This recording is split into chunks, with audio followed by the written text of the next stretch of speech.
everybody, and welcome to another video. It's your girl Jessie Q here. Welcome to my channel. Today's video is going to be a DIY video, and we are going to be doing something that I am very excited about. It is a new year, and yes, I've started a bit late because we're in February, but I have wanted to do a bullet journal since the beginning of the year. And I've finally been able to do it, and I'm really excited to show you guys what it looks like. Now, this took a lot of time.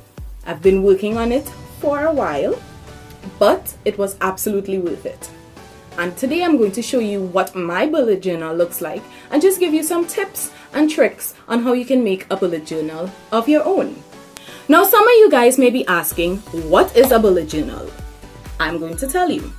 A bullet journal is basically a day planner or a yearly planner, a journal, and technically whatever you want it to be, all wrapped up in one awesome ball.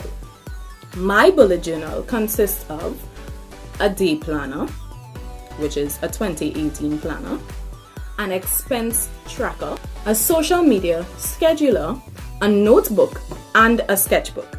It's no surprise by now that I am a designer and I needed to have a sketchbook in there.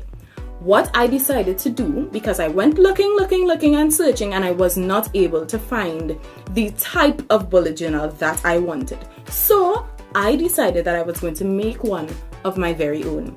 And I also decided that I was going to do it using materials that I had in my own home.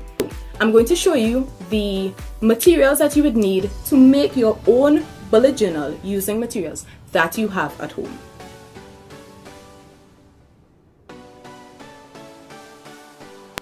Okay guys, so as you can see, my bullet journal started with just a binder, and this is a binder that I had at home, but I wasn't doing anything with it, and I decided that it was going to be the perfect size. My bullet journal, because of the amount of things that I wanted to do with it, I wanted it to be much larger, and I decided to use the binder that I had at home. The outside of the binder was okay, but I thought it could have been much nicer, so I decided to use some fabric that I had at home that was really cute, that made an awesome cover. So this is what the journal looks like on the outside. As you can see, it came out really well and it looks very neat. I'm very proud of how neat it looks as well. So let's venture into the inside of the journal. So this is what it looks like on the inside. And as you can see, my edges are a bit raw. That is because I was not feeling to do much of anything else. I just decided to stick it down for the first try at least. But just a tip for you guys out there, you can take a small sheet of paper of Bristol board. You can just cut it to the size that you want it to be and stick it on over it so that it has a nice finished look. I didn't think about it for mine, and that's probably something that I'll fix later on, or maybe not. It depends on how I feel about it, but that is what I plan to do. This is a picture that I had for a long time. Someone did a sketch of me since I was in secondary school, but I just wanted to have a piece of artwork that reflected me, so I decided to add this on the inside leaf of my bullet journal. These are my business cards to the bottom here. Now, I don't have a very good holder for them, and that is probably something that I should invest in, or do a DIY. You never know, that could be something that's coming your way. But I had a small little envelope that I used to keep them in my purse, and I decided to just take the entire envelope and stick it on to the top. On this first page, I decided to just do a simple note cover, so I have quick access to things like post-its, sticky paper, whatever you choose to call it, of various sizes that I can just take, write some quick notes on, or probably just put a note somewhere else. I just wanted to have it in quick reach. That is why I decided to do a page on the top. So I decided to paint the front. I really just did some simple stripes. This was a mistake, but you know, make mistakes into something great. I used a black ink pen and a red ink pen, and the black ink pen also doubles as a stylus for my phone, so I think it's awesome. And I just keep them here for quick reach as well. So for my first section, of my bullet journal, I wanted to do an actual 2018 journal / diary, and I just did a simple cover page. This was another type of special paper, so to speak. This is leathered, or a leather finished special paper that I had, and I thought it would be nice to make the cover pages for the various sections. What I did, I just used a marker, wrote out what I wanted to write, 2018 journal, and just did a simple sketch at the bottom of a diary, I guess. The first part of my 2018 journal, I have an entire year log, basically a calendar for the entire year. My second page of the 2018 journal is a basic birthday wheel, so to speak, of all the important people in my life. I have their birthdays mapped out for every month so that I can always remember it. And the reason why I have this to the front is because these are the important things that will take me through the entire year, as opposed to monthly things that change every month or can be manipulated every month. So I decided to do it before I actually get into things for a month-to-month basis. My third page is a mood tracker. In doing some research on bullet journal, it was more than just planning your entire year. It was also about mental health, physical health, your well-being, those kind of things. And that's why it's more than just a diary, but a journal. So one of the important things that I thought was awesome was a mood tracker. And it helps me to keep abreast of how I feel every day for the entire year. I did it on a yearly basis. You don't have to, you can do it month to month or weekly actually, but I wanted it to be simple. My entire theme for this journal was minimalist, or at least for the first month, which is the month of February. I wanted it to be very minimalist, and I wanted to do everything as concise as possible. Also because the journal itself has a lot of things going on in it. So my mood tracker, I basically just tracked my mood for the entire month or the days of the month based on color, and I have a little key down below explaining what every color means.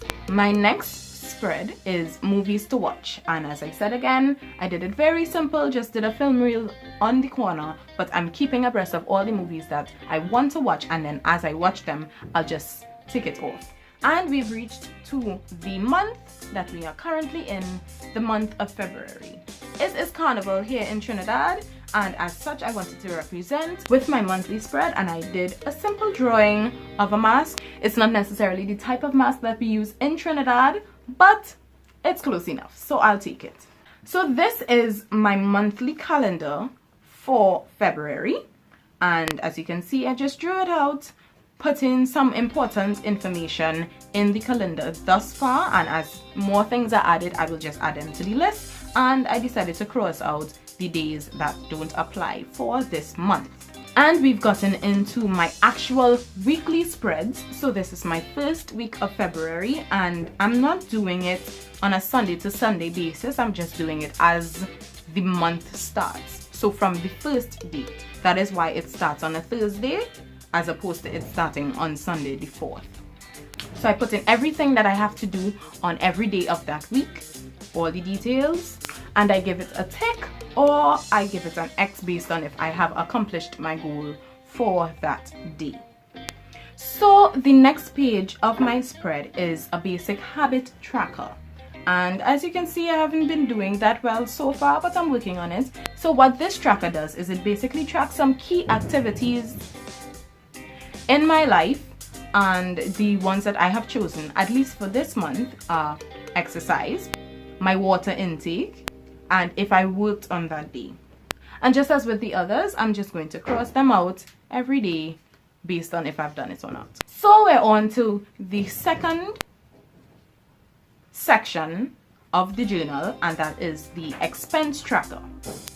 I really wanted to have one place where I can track all my finances, what is going on with my money for that month, my intake, my output, so to speak, also my savings. So I decided to do an expense tracker. As you can see, I did a cover page and just added a basic dollar bill as the little for that section. So it really is basic. I just have my income, my expenditure, and my balance sheet. Thus far, I also plan on adding a savings sheet where I track my savings goals and if I'm achieving them for the entire year. My next section of the book is another personal one. This is blog and social media scheduler, and I just added a small little doodle of it, a little Facebook, Pinterest and Instagram doodle with my website as well, jessica.co, just saying. And what I really wanted this scheduler to do is kind of track and also have a plan for what my social media and what my blog content is going to be like for every day, for every month. The next section of my Franken journal, so to speak, is the idea pad. What this basically is a big notepad. And for this section, I really just took some pages out of a notebook and added holes to them and put them in the book because I wanted it to be lined pages. I know it's not the same size as the rest of the journal, but that's okay. As I said, I used the materials that I had at my home, and this is what I happened to have. So for the idea pad, the little doodle for it is a light bulb. You know that moment when you have a light bulb moment? Ding! I just wanted to add a light bulb as a clever way of doodling an idea pad. So my idea pad basically has all my ideas written down, my various business ideas, product ideas, and so on. Also, it has all the content that I plan on posting for my blog. And finally, I have my sketchbook, which is my sketching area for if I need to design anything. And it's basically some heavier duty paper as opposed to normal computer paper.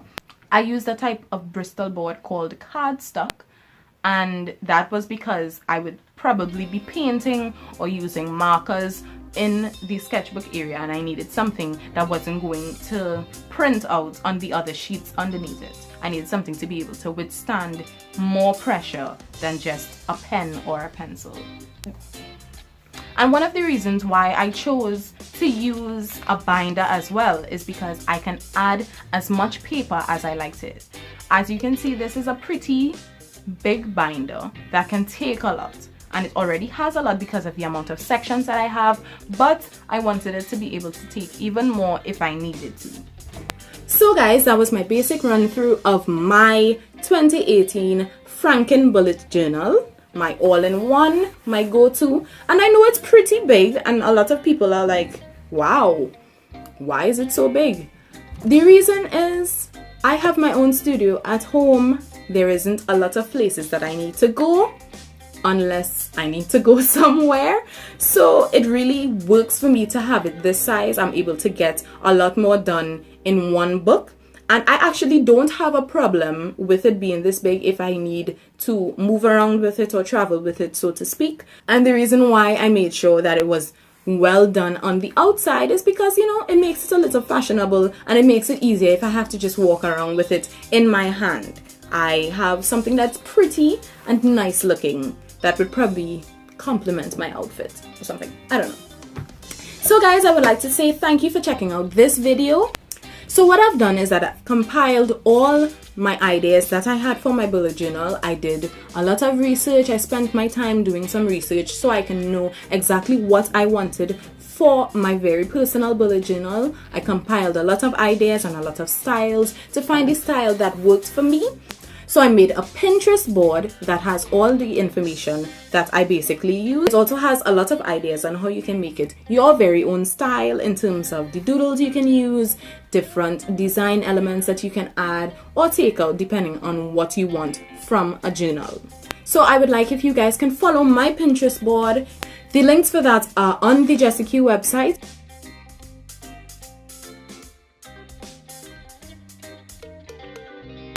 Also, you guys, don't forget to check out my jessica.co blog. I post things there more often than I do videos here, and the things that I post are sometimes different, sometimes the same, but they're all interesting. At least I think so. So check it out for yourselves, see if you like it. If you have a video topic that you think I should do, or if you have a topic idea that you think I should write about in my blog, feel free to either comment or message me and let me know what you think I should do next. Thank you for your support thus far, and keep supporting. We love you at Jessie Key. Namaste. Bye.